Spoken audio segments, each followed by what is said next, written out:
Iniciamos la semana teniendo como invitado a Juan Carlos Perea, él es experto en defensa penal y defensa constitucional. Con nuestro invitado hablaremos de la situación de la Corte Nacional de Justicia. Doctor Perea, buen día, bienvenido a la red de medios comunitarios que hacemos Corape. Muchísimas gracias por aceptar esta invitación.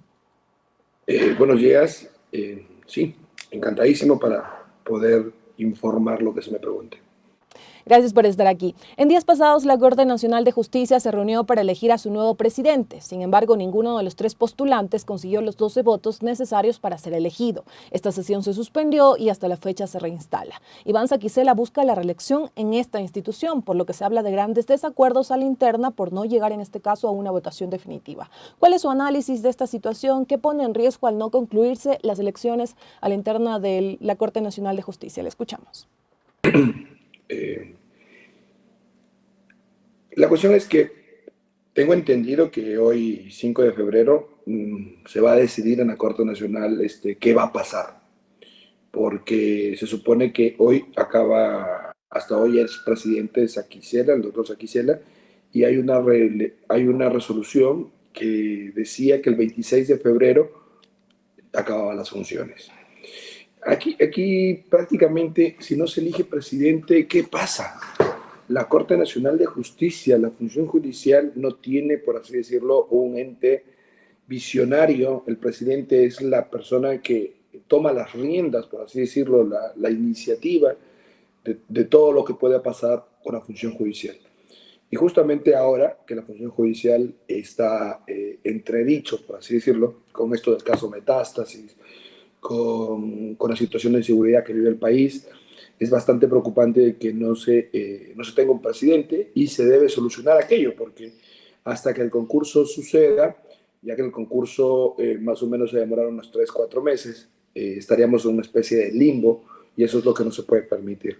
Es decir, los jueces y conjueces de la Corte Nacional que pueden hacer pleno para cualquier tipo de resolución, excepto para nombrar presidente de la Corte Nacional de Justicia, deberían interpretar estas normas del Código Orgánico de la Función Judicial, sacar una resolución con fuerza de ley para que nos diga qué sucede cuando no se puede elegir presidente por falta de quórum, porque prácticamente el día de hoy no habría quórum ya para elegir al presidente porque solo estarían 11 jueces titulares. Y en este sentido, el Pleno de la Corte Nacional es el que nos tiene que decir qué va a pasar. Para mí, una de las mejores soluciones sería que en caso de que no haya quórum, el presidente debe asumir de manera extraordinaria el juez más antiguo con mejor puntuación. Doctor Perea, y lo que usted menciona, pues este 5 de febrero se cumplen ya los 3 años para los que fue elegido Iván Saquicela como presidente de la Corte Nacional de Justicia. Usted señala que quizás no habría quórum para elegir al nuevo presidente, que es lo que se espera y es lo que también la población está esperando, ¿no? Conocer quién sería el nuevo presidente. Quizá si esta reunión, esta elección se vuelve a postergar, ¿hay algún mecanismo que obligue a que se den ya las elecciones o estas postergaciones pueden seguirse dando de manera indefinida? A ver, primero vamos a hablar de manera genérica. Ya el día de hoy solo hay 11 jueces titulares. Los demás son conjueces. ¿Qué pasa? ¿Quiénes pueden elegir presidente? Solo los jueces titulares. Y se necesitan 12 votos para que pueda elegirse presidente. Es decir, imposible que el día de hoy se pueda elegir presidente. Ante esto, ¿qué debe suceder? La norma no es clara, las normas son oscuras, y en este sentido, ¿qué es lo que se debe hacer para no quedar en el limbo hasta que vengan los jueces titulares después del concurso que tiene que organizar el Consejo de la Judicatura? Es aplicar lo que dice el Código Orgánico de la Función Judicial. El Pleno de la Corte Nacional de Justicia puede emitir resoluciones aclarando ese tipo de oscuridad que existe en la norma. Es decir, el Pleno para estas decisiones sí hay quórum, porque se puede reunir con jueces y con jueces. El Pleno el día de hoy debería hacer una convocatoria para tratar este punto y que ellos expliquen cuál sería la mejor solución. Opción A, que se prorrogue el presidente del Consejo de la Judicatura saliente. Opción B, que de manera extraordinaria asuma el juez más antiguo con mejor calificación. ¿Cuál de esas dos opciones sea la válida, lo tiene que decir el Pleno del Consejo de la Judicatura. Sobre esto, es posible que se vaya a malinterpretar o es posible de que haya alguna confusión. El presidente saliente, el doctor Saquicela, ha hecho una consulta a Procuraduría General del Estado respecto de dos cosas. Uno, ¿qué pasa cuando los jueces titulares fijados, nombrados para un periodo fijo, por ejemplo, los 4 conjueces que acaban de salir el día de cumplir sus funciones el día sábado, qué pasa si no son reemplazados legalmente? La Procuraduría General del Estado dice que deben seguir en funciones hasta que sean reemplazados legalmente.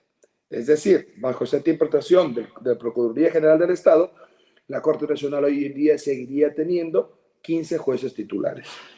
Dos, el presidente también preguntó qué pasa con la función de presidente. La Procuraduría General del Estado dijo que debe prorrogarse funciones hasta que sea reemplazado legalmente. Ok, aparentemente esta decisión parecería legítima, porque la Procuraduría General del Estado sí tiene dentro de sus funciones emitir este tipo de resoluciones que aclaren o nos digan cómo aplicar la norma.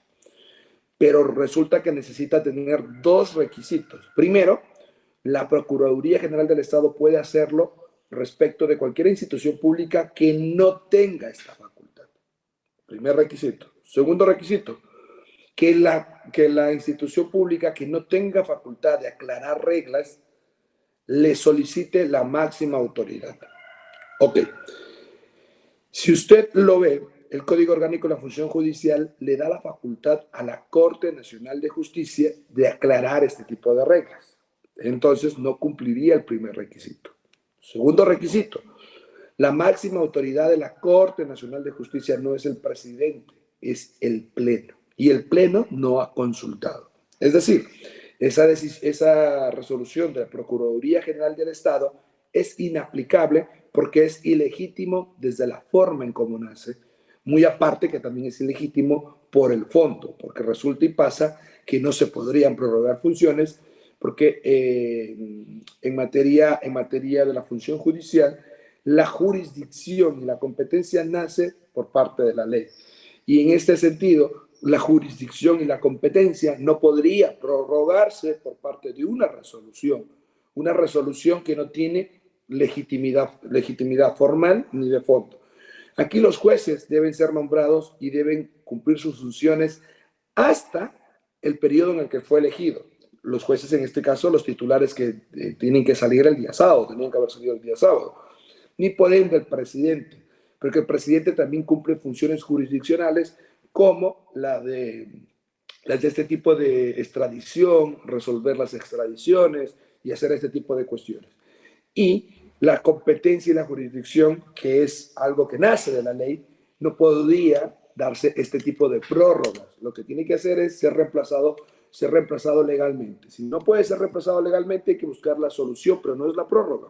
La solución sería otro juez, en este caso, el presidente, el juez más antiguo con mejor calificación.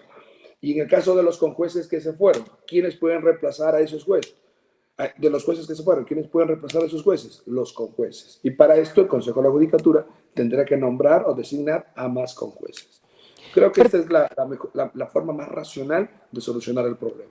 Perfecto, doctor Perea, muchísimas gracias porque nos está aclarando un poco cuáles podrían ser esos caminos o también para las personas que nos están escuchando y nos están viendo, conocer un poco más acerca de estas elecciones que se tienen que dar a la interna de la Corte Nacional de Justicia. Y también consultarle un poco, ¿cómo analiza usted el trabajo de la Corte Nacional de Justicia? Esto también en el contexto que el sistema judicial de nuestro país ha sido cuestionado y con ello también los servidores de justicia. A ver, yo siempre he sido crítico con la Corte Nacional de Justicia desde que la Corte Nacional de Justicia se creó, por así decirlo, antes de ser Corte Suprema, la Corte Nacional. Estamos hablando de casi 14, 15 años. La Corte Nacional de Justicia tiene 2 cuestiones muy importantes para el país. Primero, crear el sistema de precedentes. Segundo, crear resoluciones con fuerza de ley. Nosotros éramos un país sin norte en aplicación jurídica antes del 2019, donde se instaló la Corte Constitucional, la Corte de Transición. La Corte Constitucional, desde el 2019 hasta ahora, ha venido ayudando a la administración de justicia, sin ser justicia ordinaria desde la Constitución, a salir de este pantano en el que vivimos en la práctica. Porque resulta que no teníamos precedentes, no teníamos resoluciones con fuerza de ley. Las normas son ambiguas, las normas son oscuras. Hay hipótesis, así como ahorita lo vimos en este caso, si puede ser opción A o opción B, la aplicación de la norma, así hay muchas en el sistema jurídico ecuatoriano. Pero resulta que la Corte Nacional nada ha hecho para que esto se aclare, lo cual vulnera varios derechos, sobre todo la seguridad jurídica. La Corte Nacional en realidad no es solo, la importancia no es que sea la Corte de Casación y resuelva las casaciones. Sí, esa es parte de sus funciones para cumplir un fin. Y cumplir el fin es tener un sistema de precedentes. Esto es lo más importante y sobre todo las resoluciones con fuerza de ley. ¿Cuántas hay hasta ahora? Mire, si mi memoria no me es infiel en este sentido, creo que en materia laboral hay unas 2, en materia tributaria hay 2, en materia de penal creo que hay 2, y así creo que hay 6 a lo largo de toda la historia de la Corte Nacional de Justicia. Y resolución con fuerza de ley habrán unas 6 también.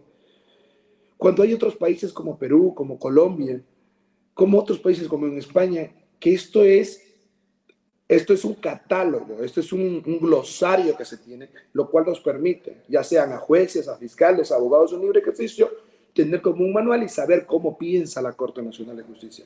Pero hoy en día no sabemos ni cómo piensa.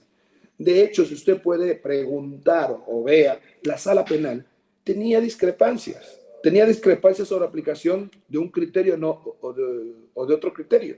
Imagínense si la misma sala penal tenía esas discrepancias, ¿cómo no va a haber en el país? Y esto genera inseguridad. Por eso no sabemos si aplicar el artículo en el sentido amarillo es correcto que en el sentido azul. Pero lo único que nos puede decir si es correcto o no es la Corte Nacional. Y esto nos está debiendo a la Corte Nacional. Doctor Pérez, hay algo que me llama la atención que también le he escuchado durante el desarrollo de la entrevista es acerca de estas normas oscuras o oscuridad en la norma. ¿A qué se refiere con esto?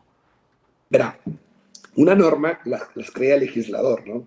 El legislador, por ejemplo, crea una regla en la que dice, voy a poner un ejemplo, no se permitirá el acceso a vehículos a motor en los parques. Ok, esa es una regla. Pero al aplicarla, genera ambigüedad. Ejemplo, si accidenta alguien en el parque, ¿puede ingresar una ambulancia, sí o no? Ejemplo, ¿estos monopatines son vehículos a motor, sí o no? ¿Pueden ingresar o no pueden ingresar?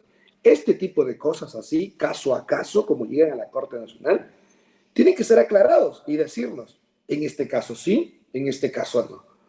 Así como el ejemplo que le pongo yo, hay un sinnúmero, por ejemplo, en materia laboral, en materia de penal, en materia constitucional, pero esto lo debe aclarar la Corte Nacional.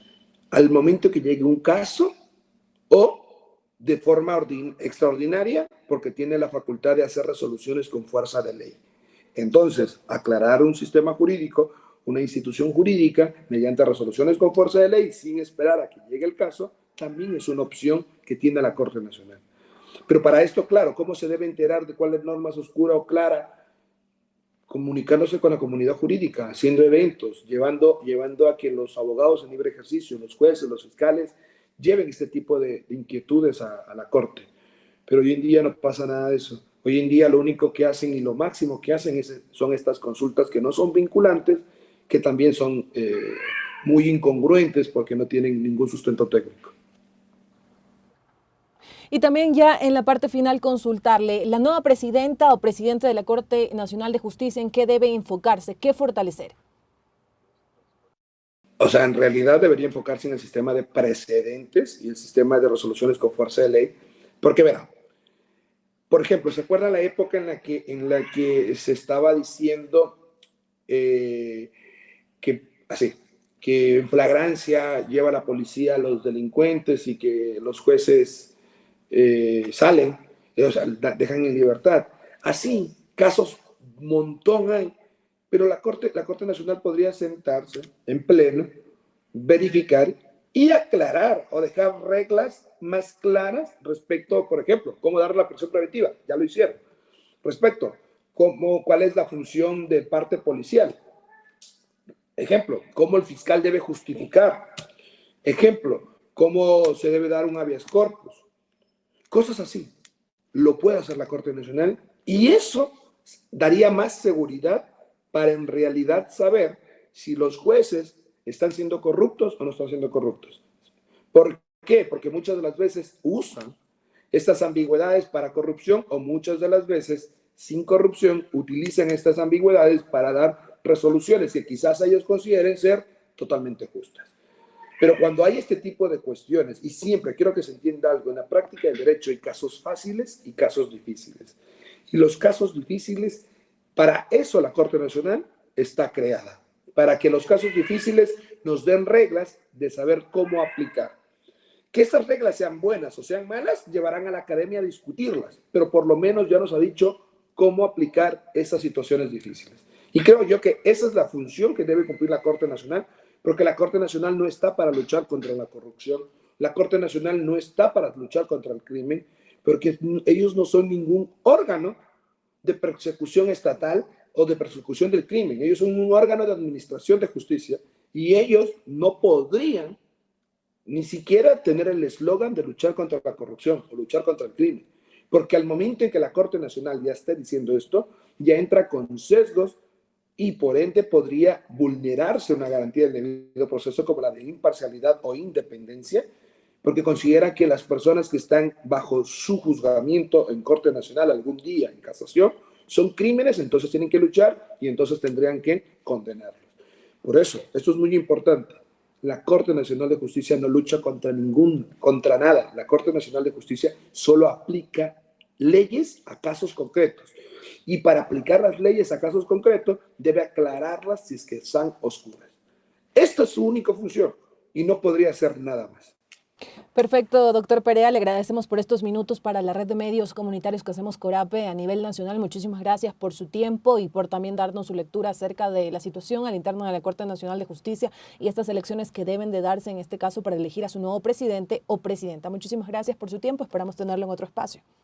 Muy amable, gracias. Que pase bien. Amigos y amigas, nos vamos a una pausa, pero al volver tenemos la ampliación de varios temas informativos, así que sigan en sintonía de Corape Digital TV.